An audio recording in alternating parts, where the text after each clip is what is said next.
ختم قرآن کا مسئلہ۔ ختم قرآن کے مسئلے میں یہ بات واضح رہنی چاہیے کہ تلاوت قرآن رمضان المبارک کی، ماہ رمضان کی ایک خاص عبادت ہے، خاص عبادت ہے۔ رمضان کا اور قرآن کا بڑا گہرا رشتہ ہے۔ رمضان ہی میں قرآن اتارا گیا، رمضان ہی میں قرآن اتارا گیا، اور قرآن کے بارے میں کہا گیا ہے کہ اس سے متقی ہدایت پاتے ہیں، اور رمضان کے بارے میں کہا گیا کہ یہ تقویٰ کا مہینہ ہے۔ اس سے اندازہ لگائیے کہ جس مہینے میں اللہ رب العزت نے قرآن پاک نازل فرمایا، اس مہینے کو اللہ تبارک و تعالی نے تقویٰ کا مہینہ بنا دیا، حصول تقویٰ کا مہینہ بنا دیا۔ اس مہینے کو اس نعمت کے صبر کا اور شکر کا، عبادتوں کا، ریاضتوں کا مہینہ بنا دیا کہ ہم بھوک اور پیاس برداشت کر کے صبر کرتے ہیں اور اللہ تبارک و تعالیٰ کا شکر کرتے ہیں۔ اتنا گہرا رشتہ ہے قرآن پاک کا رمضان المبارک کے مہینے سے۔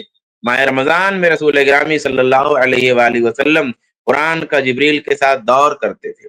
ماہ رمضان میں دیگر مہینوں کے مقابلے میں رسول گرامی صلی اللہ علیہ وآلہ وسلم مزید طویل قیام کرتے تھے۔ رسول گرامی صلی اللہ علیہ وآلہ وسلم نے صحابہ کرام کو جو قیام کروایا تھا وہ رات کے پہلے حصے تک اور آدھی رات تک اور رات کے آخری حصے تک۔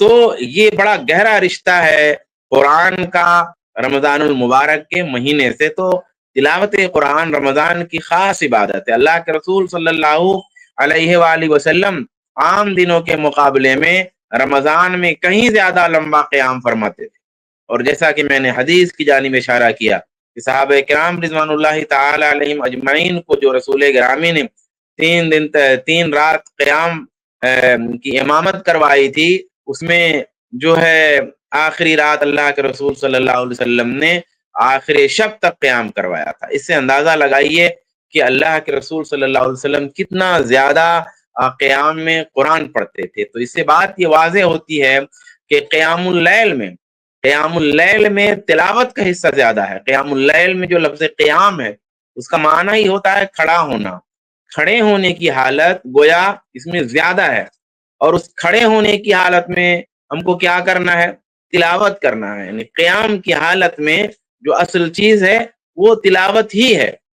تو جب قیام لمبا ہوگا تو تلاوت بھی بہت زیادہ ہوگی۔ تو اس لحاظ سے قیام کی طوالت سے جو بات سمجھ میں آتی ہے وہ یہ کہ پسندیدہ بات تو یہ ہے کہ کئی قرآن ختم ہو، یعنی ایک ختم قرآن کا مسئلہ نہیں ہے، مسئلہ ہے زیادہ سے زیادہ تلاوت کا اور لمبے قیام کا۔ تو قیام ہمارا لمبا ہو اور اس لمبے قیام میں زیادہ سے زیادہ تلاوت ہو، تو اس طرح سے ایک قرآن نہیں کئی قرآن ختم ہونا چاہیے، یہ پسندیدہ بات ہے۔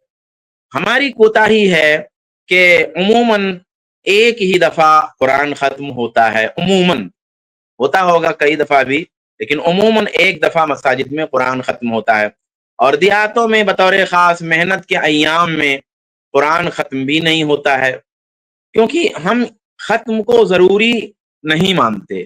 جو یہ سوال کیا جاتا ہے کہ بھئی تراویح میں ختم قرآن کی دلیل لاؤ، تو ہم ختم قرآن کیا کئی ختم قرآن کی بات ہم کرتے ہیں۔ یعنی اصل مسئلہ ختم قرآن اور غیر ختم قرآن کے ہے ہی نہیں، اصل مسئلہ ہے لمبے قیام کا اور لمبے قیام میں تلاوت کا۔ تو جتنی زیادہ تلاوت کریں گے آپ اتنی ہی زیادہ قرآن ختم ہوگا، یہ اصل مسئلہ ہے، اور اس کی دلیل موجود ہے۔ تو جو روح ہے قیام اللیل کی، وہ قیام ہے، یعنی کھڑے ہونا اور اس میں تلاوت کرنا، اس لیے زیادہ سے زیادہ تلاوت ہونی چاہیے۔ لیکن مساجد میں قرآن ختم ہونے کے بعد جو چھوٹی تراویح پڑھی جانے لگتی ہے، تو اس سے ایک غلط تصور کا احساس ہوتا ہے۔ یعنی گویا آپ نے یہ سمجھا ہے کہ ایک قرآن ختم ہونا کوئی مخصوص مسئلہ ہے، اور چونکہ قرآن ختم ہو گیا ہے تو اب جو ہے علم تری کیفا سے تراویح چالو ہو جاتی ہے، تو یہ درست نہیں ہے۔ جتنا جب قرآن ختم ہو گیا، وہ چاہے جس تاریخ کو ختم ہو، پھر ویسے ہی لمبا قیام ہونا چاہیے، ویسی ہی تراویح ہونی چاہیے جیسے آپ عام دنوں میں پڑھتے تھے۔ یہ کوئی حدیث نہیں ہے ایسی، اور ایسی کوئی روایت نہیں ہے، اور صحابہ کا ایسا کوئی اثر نہیں ہے کہ صاحب اب آپ اس کا مطلب یہ ہو گیا کہ 15 دن میں اگر قرآن ختم ہو گیا تو باقی 15 جو ہے راتوں کی تراویح آدھے آدھے گھنٹے کی ہوگی، 20-20 منٹ کی ہوگی، ایسا کچھ ہرگز نہیں، ایسا کوئی تصور نہیں ہے جو ہے تراویح کے سلسلے میں اور ختم قرآن کے سلسلے میں۔ تو ہم اپنے عمل سے یہ تصور نہ دیں کہ ختم قرآن کا گویا کوئی غلط تصور ہے۔ یہ عمل جو ہم کرتے ہیں کہ قرآن ختم ہو گیا اور اس کے بعد پھر تراویح ہی مختصر ہو جاتی ہے، یہ مسئلے کی نوعیت کو بگاڑنے والا ہے۔ تو بہرحال یہ ختم قرآن کا مسئلہ تھا۔ اس کلپ کی فل ویڈیو دیکھنے کے لیے ہمارے چینل پر ضرور آئیں۔